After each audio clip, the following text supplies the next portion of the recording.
bringing you valuable insights from global literature. Hi, this is Sally's Book Club. Today we're exploring the classic novel A Farewell to Arms. First published in 1929, this work raises a timeless question.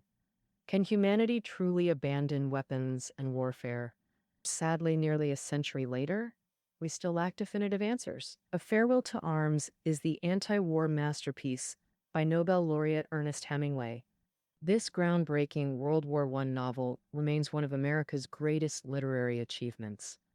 Contemporary author Eric Remarque openly admired it, calling his own All Quiet on the Western Front insignificant by comparison. The novel's serialization in early 1929 captivated readers nationwide. Its September publication immediately topped bestseller lists, selling 50,000 copies in the first month, particularly remarkable considering the 1929 economic crisis couldn't dampen its success. Hollywood secured film rights for $80,000, and the adaptation became a hit. Today, it remains the gold standard for American anti-war literature. In 2001, the Modern Library ranked it among the 100 best English-language novels of the 20th century. The novel contains strong autobiographical elements reflecting Hemingway's experiences. Understanding this work requires examining Hemingway's life and historical context. Born in July 1899 in Oak Park, Illinois, Hemingway graduated high school in 1917. As America entered World War I, government propaganda fueled young men's desire for battlefield experience. In 1918, Hemingway joined the Red Cross, arriving in France before transferring to the Italian front. During a July night mission, his unit came under artillery fire with 4 casualties. Despite leg wounds, Hemingway carried a comrade to safety under heavy fire. Recovering in a Milan hospital, he formed a bond with an older nurse. This elegant, compassionate woman, 7 years his senior, captivated him. Though Hemingway proposed marriage, she gently declined.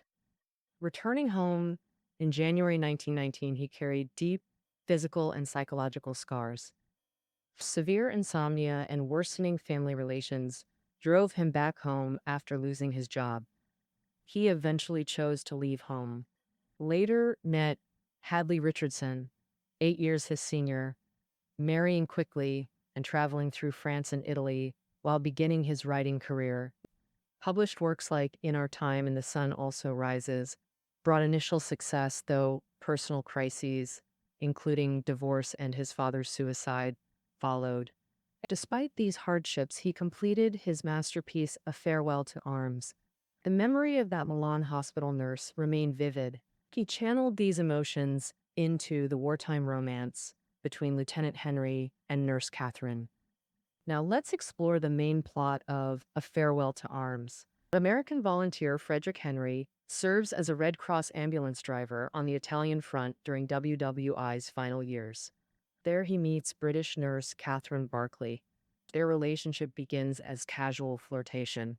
During duty, Henry suffers leg injuries from artillery fire and gets transferred to a Milan hospital. Catherine's dedicated care aids his recovery. Their connection deepens into genuine love. This bliss proves short-lived as Henry gets redeployed to the front. The Italian army suffers repeated defeats and retreats. During withdrawal, Henry witnesses comrades' gruesome deaths. Allied soldiers face execution by Italian military police. Desperate, Henry deserts and undertakes a perilous journey back to Catherine. They flee to Switzerland to escape pursuit, finding temporary peace. Tragedy strikes as Catherine dies in childbirth, their baby stillborn, leaving Henry utterly alone. The novel's bleak tone culminates in Henry's complete emotional collapse. What caused Henry and Catherine's tragedy? Hemingway's answer is war itself, exposing its destructive nature through physical and psychological trauma. The novel can be divided into farewells to both war and love. First, The Farewell to War. The opening vividly depicts Italian troop movements, summer marches under scorching sun, steep mountains, and dust-choked roads, night artillery flashes lighting the sky. Autumn's endless rain soaking everything into mud, soldiers' rifles dripping. Winter brings unrelenting rain and cholera outbreak. Though contained, the epidemic still claims 7,000 soldiers. This hellish environment breeds war-weary soldiers. Henry's unit spends days drinking and trading vulgar jokes with medics and priests, existing in surreal limbo.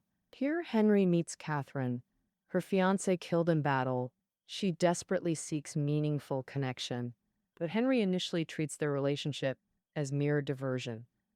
During a nighttime mission, sudden artillery fire kills comrades and wounds Henry's legs. Wounded, Henry confided to the priest, "I don't know how the war started or when it'll end. I just hate it deeply. This war has made me lose all hope. Can't even hope for anything else anymore." The priest advised, "Love Catherine truly, not just physically. Real love makes you want to serve, sacrifice, and cherish the beloved." Fate intervened when Henry was transferred to Milan's American hospital and reunited with Catherine. Captivated by her radiant beauty, he succumbed to her tender care. Henry truly fell in love, experiencing unprecedented happiness. During recovery, their romance blossomed through carriage rides, walks, and cafe dates. Catherine embodies idealized femininity, perpetually gentle and submissive. She constantly affirmed, "I'll be whatever you want me to be." Insecure, she repeatedly sought validation of Henry's love. When asked about past loves, Henry lied, "I never loved anyone." Catherine found comfort in this deception, interpreting it as affection. She prioritized Henry's needs above all else. Pregnancy filled her with guilt. "The medicine didn't work. I never meant to burden you." Despite their bliss, wartime trauma haunted Catherine. She dreaded rainstorms, weeping, "I see us dying in the rain." Guilt, Henry reluctantly returned to battle. After a tearful station farewell. War-weary Henry now understood combat's true nature. He discovered shared disillusionment among comrades. A colonel confessed, "If I leave this hell, I'm never coming back." Reunited comrades showed deeping despair. The boil-covered medic drunkenly ranted, "To hell with everything." Amid continuous defeats, Henry abandoned belief in victory or defeat. Words like sacred and glory sickened him. War felt like slaughterhouse work. Sacrifice just means body disposal, no different than canning meat. Enemy forces attacked during snowstorm, breaching defenses. Retreat orders triggered chaotic desertions. Ambush killed remaining comrades. Henry suspected Italian allies. Italian military police established checkpoints, executing soldiers without trial. Ironically, they all believed they were saving their country. These descriptions led to the novel's prohibition in Italy. Henry, now understanding war's true nature, sensed impending doom. He was falsely accused of being German and nearly executed. In desperation, he leaped into an icy river, washing away all military obligations. "This war isn't mine anymore." The plunge became baptism into civilian life. This concludes Part 1, Farewell to Arms. Though gunfire continued, Henry's personal war had ended. He saw war's essence, brutal fratricide under false pretenses. Theodore Roosevelt's call for youth to harden in battle contrasted with war's devastating impact on individuals and families. All characters longed for this meaningless war's end. Recognizing Europe's messy conflict, America's involvement became shameful. Sacrificing youth for such war proved meaningless and disgraceful. The former war hero ultimately fled the slaughterhouse. Hemingway's metaphor, like ants in fire, all ultimately perish. Could peace bring Henry happiness?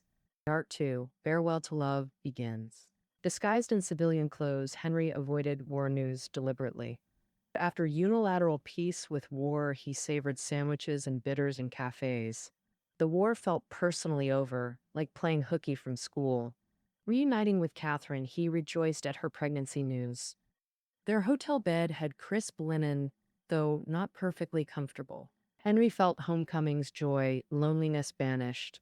Nightly reassurance of Catherine's presence brought peace. This tangible happiness became Henry's ultimate pursuit.